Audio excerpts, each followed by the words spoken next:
Kalian subscribe di sini ya.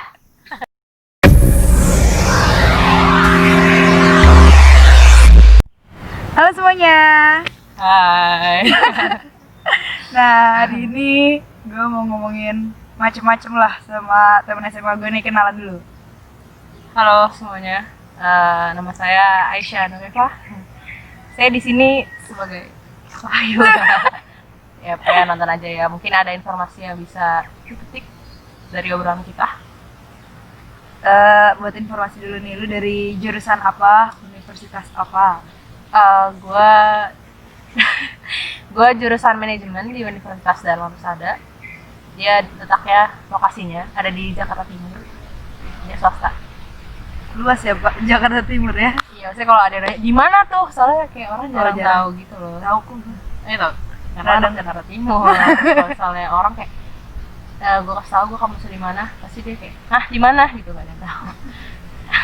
Tadi jurusan Manajemen. Fakultas Ekonomi. manajemen kan banyak yang udah spesifikasi. Kenapa lu ngambil yang tidak terspesifikasi? Manajemen doang kan maksudnya? Sebetulnya itu karena di kampus gue adanya kayak gitu kan. Kenapa gue ambil? Ini alasannya sangat cerebel. Jadi gini, awalnya gue kan mau banget masuk negeri kan, cuma ya karena belum rezeki, gue jadinya nggak dapet gitu guys. Terus rencana gue, pokoknya gue lulus SMA tuh harus kuliah gitu kan. Sedangkan bokap gue itu udah nggak kerja gitu, terus jadi kayak nggak mungkin lah swasta gitu kan, mahal, terus juga ada uang pangkal apa segala macam, uang gedung. Nah di kampus gue itu dia nggak ada uang gedung, jadi ya udah gue masuk tinggal bayar pendaftaran, udah gue kuliah gitu, terus tinggal bayar apa per semester aja gitu. Terus gue lihat, gue mikir kan, kalau bokap gue nggak kerja, gue ke depan biaya kuliah gimana gitu. Sedangkan target gue adalah gue lulus sekolah SMA, gue harus kuliah gitu, karena ya kayak zaman sekarang lulusan SMA susah banget nyari kerja kan. Terus kata gimana? Maaf ya, kameranya tadi mati. Lanjut. Tadi di kampus lo ada kelas karyawan. Ya, jadi di kampus gue itu ada program kelas karyawan yang beda dari kampus lain.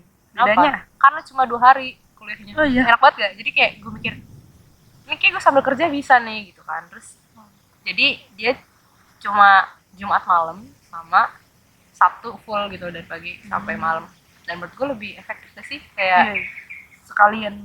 Iya, nggak buang-buang waktu gue juga gitu. Terus karena di program itu ada jurusan, salah satunya dalam manajemen, yang kayaknya gue bisa deh. Kalau sastra tuh agak kurang. Kalau Jadi emang jurusannya ada apa aja? Yang buat kelas karyawannya aja nih?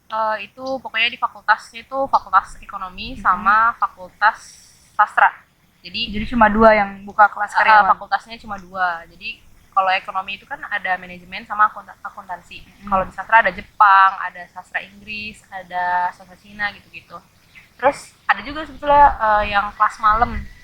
Nah, kalau kelas malam itu di teknik juga ada gitu. Kebetulan gue maunya kelas karyawan karena cuma 2 hari. Kalau kelas malam itu maksudnya semua weekdays tapi malam? Apa gimana? Iya, weekday. Tapi dia jamnya malam, abis maghrib mulainya. Itu kelas karyawan juga? Rata-rata yang ngambil kelas malam adalah karyawan. Cuma dia nggak mau yang capek banget kali ya. Kalau misalnya 2 hari langsung brek gitu kan capek. Kalau gue sih. Tapi universitas lo sebenarnya buka kelas reguler? Ada reguler paginya, itu buat ya yang biasa aja. Reguler. Iya, yang tidak memiliki kepentingan khusus. Nah, terus kan tadi lo bilang kayak mungkin kalau swasta berat di uang kuliahnya. Nah, cara lo mengakalinya gimana tuh? Awalnya gue mikir kayak kerja kali ya gitu kan. Terus gue mikir, gue kerja apa nih gitu yang bisa nutup gue buat sekolah gue gitu, buat biaya kuliah gue. Terus akhirnya gue cari-cari selama setahun, gue nganggur. Kayak gimana nih, gue udah ngambil kelas karyawan yang sebetulnya agak mahal ketimbang yang kelas lain. Jadi malah gue belum dapat kerja setahun coy gue. Terus akhirnya gue coba cara lain gitu kan, beasiswa. Gue coba, jadi waktu itu gue dapat informasi Ini udah masuk yang penting ya guys. Jadi gue dapet informasi dari dosen gue tentang beasiswa negeri gitu, sedangkan kampus gue swasta. Iya. Gimana tuh? Iya, terus lucunya orang-orang pas lihat itu tuh nggak notice dan nggak peduli gitu kan. Mungkin karena mereka ngerasa nggak pede kali ya. Gue nggak tahu sih. Kalau teman-teman gue kayak gue ajakin, nggak gitu. Terus gue mikir, kalau lingkup gue aja mikirnya kayak gini, satu Indonesia dan banyak yang mikir kayak gitu, peluang gue besar tuh. Iya. Karena gue mau coba itu, at least gue ada kemungkinan karena gue nyoba ketimbang gue tidak nyoba gitu. Terus akhirnya gue iseng tuh coba apa sih persyaratannya, gue bisa semua nih gitu kan. Terus semesternya pas nih, apa sih berkas-berkas gue urus tuh ke kampus sendiri, keliling apa segala macam. Akhirnya itu kan semua online nih, jadi berkas-berkasnya tinggal ya scan upload, udah tinggal. Terus gue rencana mau nyoba SBM lagi waktu itu, kayak gue kayak harus negeri nih, gue masih kayak Masih kepikiran negeri lah. dendam. Yang gimana sih, soalnya zaman gue tuh kayak orang yang masuk swasta tuh hina banget gitu, kayak gue harus negeri gitu. Gue nyoba SBM, udah gue daftar, udah bayar tuh kan, terus sih 200.000 deh, gue lupa. Terus tiba-tiba hamin berapa gue mau SBM dapat email gue kalau berkas gue lolos. Jadi kan berkas, esai sama proposal buat beasiswa gitu kan, gue lolos. Dan ada wawancara gitu ada wawancara di waktu yang sama dengan SBM. Terus lu bimbang gitu. Gambling dong. Terus kayak gue mikir, kalau misalnya gue ikut SBM gue belum tentu kepilih, even gue belum tentu masuk kampus negeri gitu kan. Terus kalaupun gue udah masuk, biayanya dari mana lagi gitu kan. Gue mikir lagi, ya udahlah, yang kemungkinannya kayak besar dan menguntungkan gue adalah gue wawancara beasiswa, karena peluang gagalnya 50-50 gitu kan. Kalau ini kan peluang gagalnya kayak hampir lebih dari 50% gitu kan. Ya udah, gue coba ikut wawancara beasiswa. Pede aja gue datang ke, waktu itu wawancara ke Bandung. Ini beasiswanya, informasi. Iya, tadi gue mau nanya tapi lu masih. Iya, sorry guys. Anaknya aja ngocos ya. Jadi nama beasiswanya beasiswa unggulan. Dia programnya Kemendikbud, Kementerian Pendidikan dan Budaya. Tapi dia ibaratnya dananya itu dari Kementerian Keuangan, cuma kayak yang ngadain Kemendikbud gitu. Buat tahu informasi kayak daftarnya, persyaratannya itu bisa ngeliat kemana? Itu waktu itu gue tuh dikasih tahu linknya sama dosen, jadi nanti disertain linknya aja kali, soalnya nanti ada websitenya untuk pendaftarannya. Jadi dia gitu. punya website. Iya. Terus juga bisa follow, jadi teman-teman gue bikin akun untuk ngasih informasi yang lebih update gitu. Jadi kita yang ngurus, namanya bu.jakarta. Jadi kalian bisa di follow ya, karena di situ informasinya update banget. Gitu guys. Oke. Lanjut. Jadi lu ke Bandung. Lupa Gue kayak kalau diajak cerita kok gak apa-apa lah, bagus itu. ya. Gue ke Bandung wawancara, terus kayak bingung kan, kayak maksudnya lo ke Bandung tuh harus tetap ada dana gitu kan. Ya udah, gue nebeng sana sini lah sih. Gue nebeng teman gue namanya Dinda. Terima kasih Dinda. Lifesaver banget. Terus sama Jaka, dia kayak bener-bener gue ditolongin dia deh di sana, selama di sana, di numpang dan gue dianterin gitu. Akhirnya gue wawancara. Jadi gue harus cerita nggak sih gimana kondisi di sana? Iya, biar tahu bener-bener kan gimana ya. Lo bayangin nih, gue swasta gitu, terus kayak jarang orang tahu juga tentang kampus gue kan. Terus kayak orang, di mana kampus lo gitu. Gue diketemukan dengan anak-anak PTN yang keren-keren.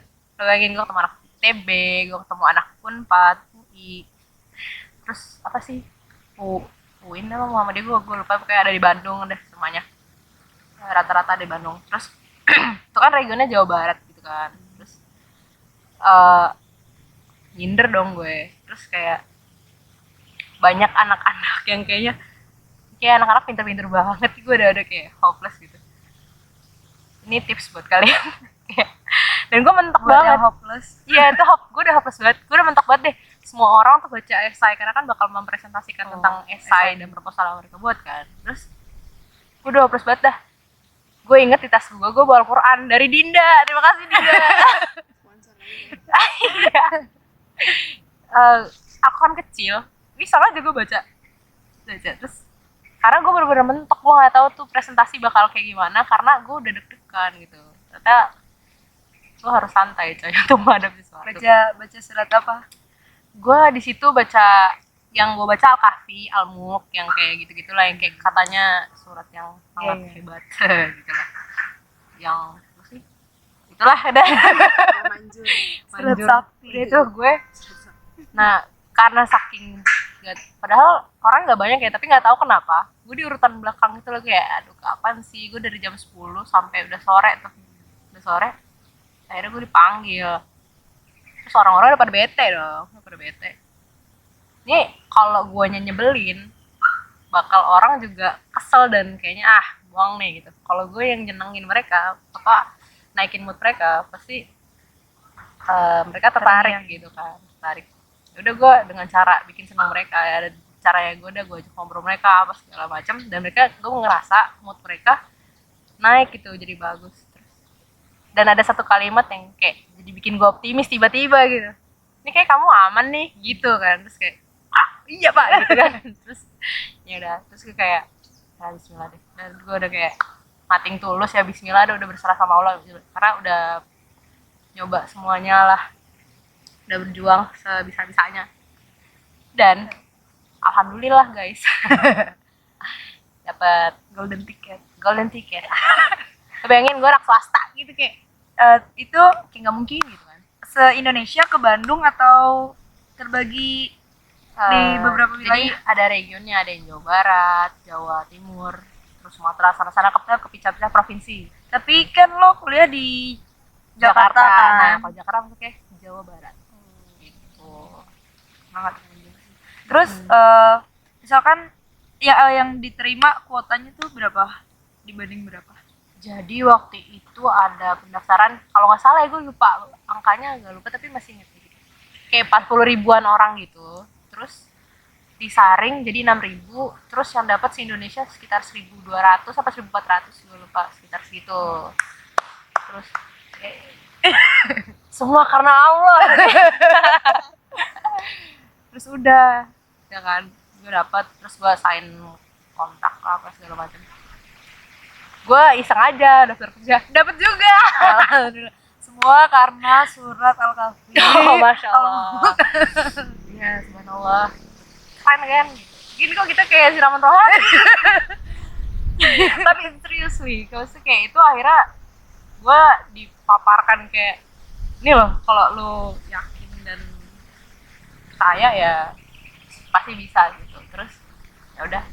Untuk beasiswanya ini sistemnya kayak dia langsung bayarin lo kuliah atau kayak ngasih uang ke lo buat lo bayar? Iya gitu, sistemnya yang kedua.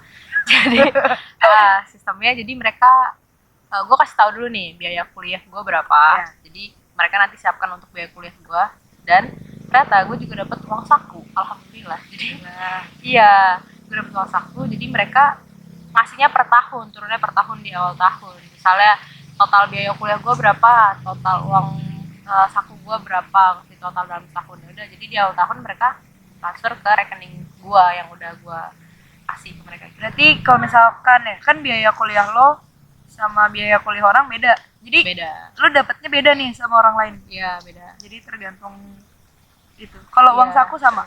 Kalau uang saku sama, cuma karena beda itu dari Di biaya uang kuliah. kuliahnya. Nah, terus Aisyah nih kerja sampingan itu apa? Akhirnya menemukan kerja sampingan yang cocok apa? Ini pekerjaan yang sangat mainstream sekarang guys semuanya yang pingin jadi barista. Aku kerjanya sebagai barista. Lo udah ada basic jadi barista apa kayak ya udah daftar aja dulu nanti belajarnya pas udah di tempat kopinya? Iya kayak gitu. Gue cerita dikit kan nggak apa ya, panjang banget nih. Cerita banyak juga. Jadi basicnya gue masuk ke kopi, terus gue sering nontonin cara buatnya Di di YouTube. YouTube. Gue tuh nggak kepikiran mau kerja jadi barista, gue pokoknya pikiran kerja di perusahaan yang admin lah apa gitu kan, yang kantor gitu. Gue nggak pikiran jadi barista. Terus karena waktu itu gue suka dan gue sering nonton, kok gue tertarik gitu. Terus jadi secara teori gue banyak teori yang gue paham tentang kopi. Bukan paham sih, maksudnya tahu gitu, tahu. tapi lumayan kepake. Nah ya udah gue ngelamar aja, terus pede kan, no experience gitu. Terus ya mungkin rezeki kali ya, jadi nantian gue selama setahun kemarin nganggur gak dapet apa-apa, akhirnya gue dapet panggilan interview buat kerja sebagai barista gitu kan. Terus gue ditanya-tanya, kamu punya pengalaman nggak apa segala macam. Gue jawab ya kalau pengalaman secara teknis praktek gitu saya nggak pernah, cuma kalau teori insya Allah gitu. Terus ya udah kan, gue nggak tahu kenapa dia percaya sama gue. Ya HRD, gue mau nyebut namanya, makasih kak. Terus ya udah akhirnya gue terima, gue jajal kerja. Terus struggling juga dong, karena dari yang gue cuma tahu teori tiba-tiba langsung ke praktek gitu kan. Terus langsung dihadapkan dengan customer yang beda-beda. Dari situ gue belajar dikit-dikit sih, jadi ngobrol juga sama customer yang udah jago, sama partner barista gue juga. Jadi awalnya emang modal nekat dengan basic teori-teori yang lo punya aja daripada nganggur. Itu Tapi Aisyah juga buka jualan nih. Semua nih iya, profil gue ya, siapa aku? Buka jualan dessert box gitu. Nah itu inspirasinya dari mana? Jadi itu karena kemarin pandemi gue sempet gak kerja kan. Oh berarti Enggak deh, gue bikin itu pas gue kerja sebenarnya iseng karena waktu awal-awal pandemi itu gue kerjanya cuma beberapa hari dalam seminggu gitu kan. Terus ngapain nih gitu kan, daripada gue gabut di rumah, gue iseng aja bikin. Kan gue dari kecil emang mainan gue di dapur kan, ibu gue orang kitchen. Terus ya udah gue bikin aja, enak. Enak dan banyak gitu kan. Gue sengaja nawarin temen gue, lu mau beli gak, mau gitu kan, mau. Terus pada nanyain, jual gitu kan. Iya. iya. Terus gue iseng aja bikin kali ya, gue bikin lagi banyak. Terus gue tawarin aku lagi. Terus ya udah akhirnya gue memutuskan untuk bikin brand gitu kan. Nanti di follow ya IG. Sekarang lagi vakum sih guys. Oh ya nggak apa-apa, follow aja dulu. Ya, follow aja dulu. IG-nya di sini. Sering. Kalau udah jualan lagi kan bisa baru di order. Iya. Pesan-pesan buat adik-adik, tips and triknya kan udah. Pesan-pesan buat adik-adik yang mungkin mengalami struggle seperti lo. Iya. Nah ini bagus nih. Iya. Intinya dari omongan gue banyak banget. Maaf ya, kurang berinti. Nah jadi kan semua orang punya problem hidupnya masing-masing ya. Gue paham banget kayak teman-teman gue pasti punya struggle mereka masing-masing gitu. Apabila kalian memiliki problem yang mirip-mirip sama gue, tentang finansial, tentang goals lu yang gimana tapi nggak capai gitu, sebetulnya intinya lu tetap harus berusaha. Karena ini quotes yang gue pegang, kayak banyak jalan menuju Roma gitu. Ketika lu mau mendapatkan sesuatu, intinya lu harus berjuang kan. Ketika lu berjuang, itu juga 50-50 kan, bisa dapet apa yang mau, bisa enggak gitu. Ketika masih gagal juga dan nggak dapet, berarti di situ Tuhan tuh ngasih tahu lu nih nggak yang paling baik buat lu gitu kan. Ada jalan yang lebih baik buat lu. Jadi keep going, keep swimming, keep fighting, keep running.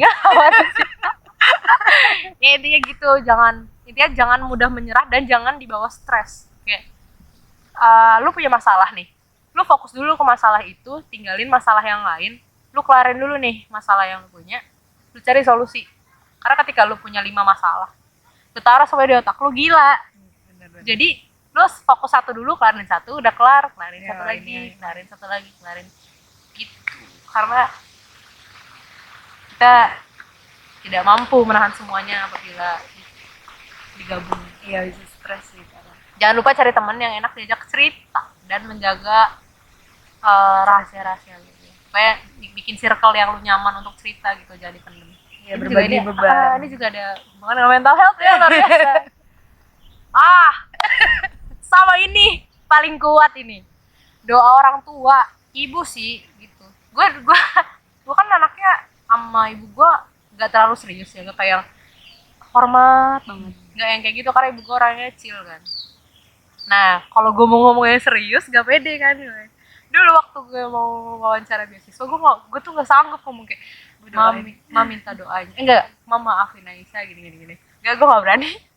Jadi pas gue mau berangkat gue tulis surat, pas gue berangkat gue kasih surat yang gue bilang bukanya pas aku udah jalan gitu kan. Itu adalah intinya, gue minta maaf, gue minta doa, udah pokoknya doain gue gitu kan.